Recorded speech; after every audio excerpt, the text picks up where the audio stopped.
ओडिशा समेत बिहार तेलेंगाना रयालसीमा पश्चिमबंगर किछि अंचल ग्रीष्म प्रवाह जारी रही। स्थाने स्थाने प्रचंड ग्रीष्म प्रवाह जोगु जनजीवन प्रभावित होउछि। दिन तो दिन रातिरे मध्य पारद 25 डिग्री उपरे रहुछि। लगातार 14 दिन धरी ओडिशा रे ग्रीष्म प्रवाह लागी रहिबा एबे चिंतार कारण पालटिछि। पूर्वरु केबे एप्रिल मासरे एभली ताती अनुभव होई नथिबा भारतीय पाणीपाग विभाग कहिछि। आहुरी 3 दिन पर्यंत एभली स्थिति जारी रहिबो।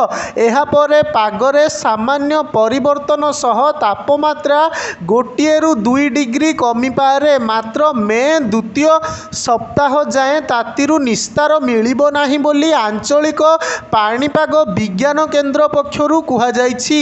एप्रिल 30 पर्यंत उपकूल ओडिशा रे सर्वोच्च तापमात्रा 40 रु 42 डिग्री और आभ्यंतरीण ओडिशा रे 41 रु 43 डिग्री मध्यरे रहिबो।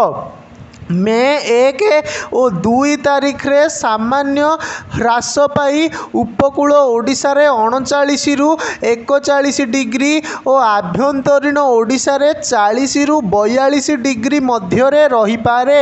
सारा राज्य रे राति तापमात्रा 24 रु 26 डिग्री मध्यरे रहिबो। 29 और 30 तारीख रे सुंदरगढ़ झारसुगुड़ा देवगढ़ संबलपुर केन्दुझर मयूरभंज अनुगुल ढेंकानाल नुआपड़ा बलांगीर सुवर्णपुर बौद्ध नयागढ़ कटक खोर्धा और जाजपुर जिले में ग्रीष्म प्रवाहरु प्रचंड ग्रीष्म प्रवाह लागी रहिबो। जनजीवन प्रभावित हेबाकु थिबारु रेड वार्निंग जारी करा जाइछि।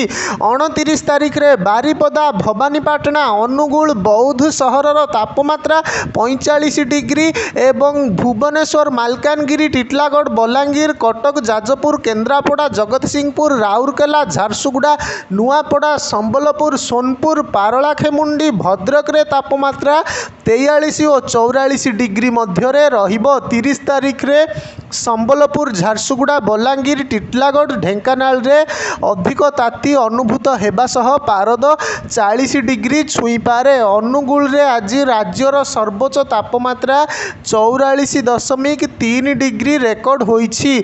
जेतेबेले कि बौद्ध रे 44.1, बारिपदा रे 44, नयागढ़ और कटक रे 43.7, मालकानगिरी रे 43.5, भुवनेश्वर रे 43.2 और भवानीपाटना रे 43 डिग्री रहिथिला। 27टी सहर रे तापमात्रा 40 डिग्री किंबा अधिक रेकर्ड होईछि।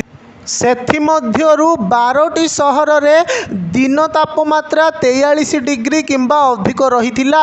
कटकर सर्वोच्च तापमात्रा स्वाभाविक ठारू 6.6 डिग्री अधिक रहिथिबा बेले बारिपदा रे स्वाभाविक ठारू 6.5 डिग्री, बालेश्वर रे 5.5, भुवनेश्वर रे 5.4, केन्दुझर रे 5.1 डिग्री अधिक थिला।